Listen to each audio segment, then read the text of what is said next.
Assalamualaikum warahmatullahi wabarakatuh. Saya Syahbila Nandiar Azahra dari kelompok 11 ingin mempresentasikan regresi berganda dan interpretasinya. Yang pertama, analisis regresi.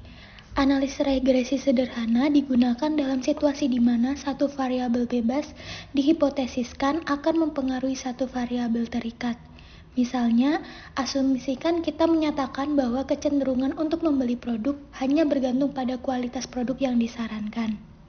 Dalam kasus ini, kita harus mengumpulkan informasi, kualitas, dan kecenderungan untuk membeli produk. Kemudian kita dapat menandai data untuk memperoleh beberapa ide, pertama pada hubungan variabel-variabel tersebut. Ide dasar dari analisis regresi berganda sama dengan ide pada analisis regresi sederhana. Hanya saja dalam kasus ini, kita menggunakan lebih dari satu variabel bebas untuk menjelaskan variasi dalam variabel terikat. Analisis regresi berganda adalah teknik multivariat yang seringkali digunakan dalam penelitian bisnis.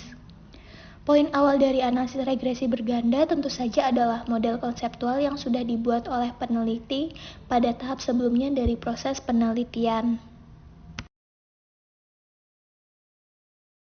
Analisis regresi berganda memberikan mean, penilaian secara objektif pada tingkat dan ciri-ciri hubungan antara variabel bebas dan variabel terikat.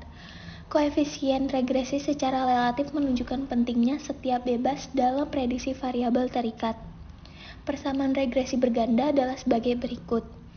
Y sama dengan A plus B1 X1 plus B2 X2, di mana Y ini adalah kinerja karyawan, lalu A adalah konstanta dari persamaan regresi, B1 adalah koefisien regresi dari motivasi intrinsik, X1 adalah variabel motivasi intrinsik, B2 koefisien regresi dari penurunan upah, X2 variabel penurunan upah.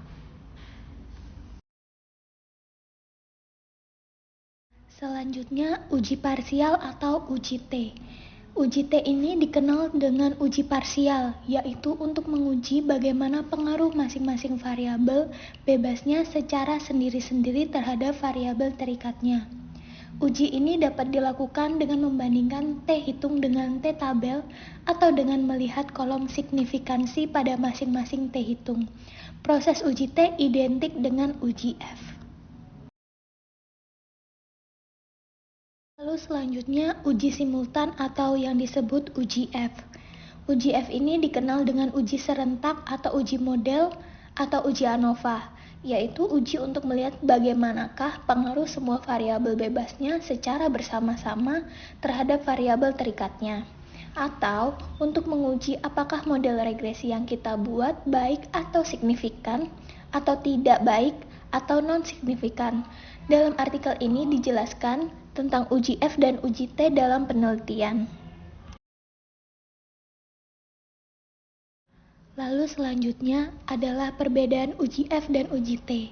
Jadi kesimpulannya bahwa uji F adalah uji yang mengukur besarnya perbedaan variansi antara kedua atau beberapa kelompok. Sedangkan uji T adalah uji yang mengukur perbedaan dua atau beberapa mean antar kelompok.